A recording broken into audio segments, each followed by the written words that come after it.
Do you ever get in this cycle? You take on a goal, whether it be something like putting on more muscle or just something more vague like trying to be more happier, and you start to make some progress. You do your research, you watch relevant videos, and you find out some tips you can try. You feel inspired that you can actually change your life and make progress. And you do. You build a routine, you make some habits, and you keep at them decently well. You're pretty consistent.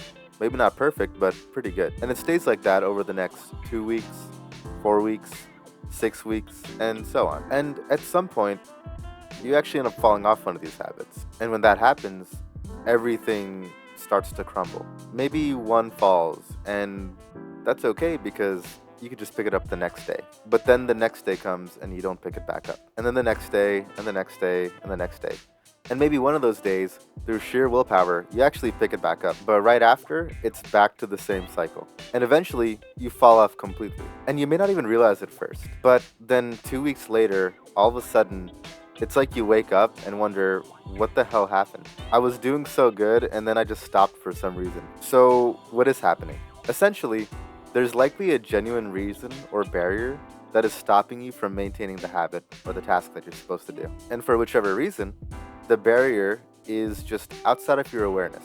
And as a result of that, your goal starts to fall outside of your awareness. And sometimes these reasons have very strong ties to why you're doing the task or habit in the first place. For example, I had the goal to go to the gym and get a V-taper, and just overall look more muscular. To get this goal, I went to the gym about 5 to 6 days out of the week, and I was pretty consistent at it too. There were hard days where I had to push myself, but thanks to the lifestyle that I was able to set up, where I had a gym buddy who lived pretty close by, and I was able to see him consistently, as well as honestly just my desire to look good, I maintained the habit pretty easily. And at some point, I actually started to get complimented on my body pretty consistently too. I would go places and people would actually say that I looked like a bigger guy or that I was jacked. One of the funniest ones I heard was someone said I looked like I just got out of prison, which I took as a compliment. This felt really good, but what also started to happen is that I essentially achieved my initial goal. I wanted to look good, and I was actually getting the validation that I did look good. And as time went on, I would go to the gym and I would slack off a bit more and more. I would still go, but I wasn't trying as much as I did when I first went. And at some point, my gym buddy actually got a different job, so our schedules stopped aligning. So we couldn't go together anymore. And when that happened, I would still go to the gym, but it started to drop. I was going 5 to 6 times a week, then I started to go 3 to 4 times a week, and then just 3 times a week.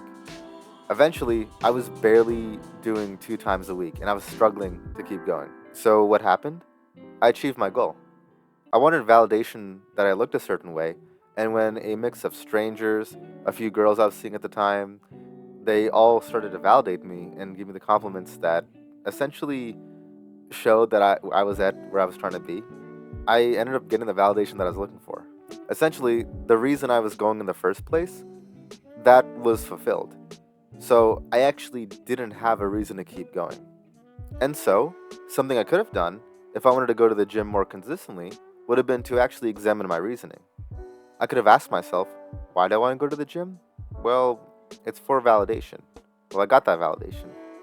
So, what's some other reasons I can go to the gym? And truthfully, that might not be an easy answer because you actually need to find some genuine reasons you want to go. And that can take a lot of soul searching or just discovery.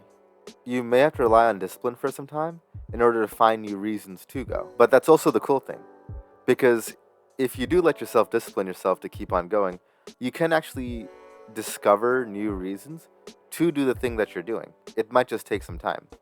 For me, when I kept on going, after I lost the initial motivation just to go for looks, I realized I kind of like seeing the numbers go up when I go each week. And that became my new motivating reason. I had something I could build, I had some purpose each time I went. So, what are the solutions? Firstly, you need to be able to compassionately understand what caused you to stop in the first place. And this is because demonizing yourself for not doing the thing anymore won't actually help you. Additionally, beating yourself up isn't actually necessary. You can do so if you want, and truthfully, if you do use that energy to make yourself keep going, then temporarily it can help you. But at some point, it will be helpful to see why you stopped in the first place and what caused you to drop off that's making it take so much willpower. A question you can ask yourself is, was this task or habit too hard? And if so, was it too difficult because the actual task you're trying to do was too difficult to do? Or was it just too unspecific or unclear? Because assuming you have good reason to keep doing what you're doing, the next reason why you might not be doing the task is probably because it might just be too much for where you're at.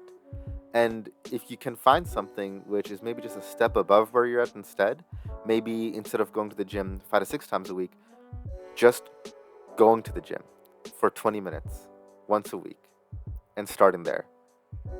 That might be a lot more manageable and way less scary than trying to project going 5 to 6 times a week when you haven't been even going 1 time a week.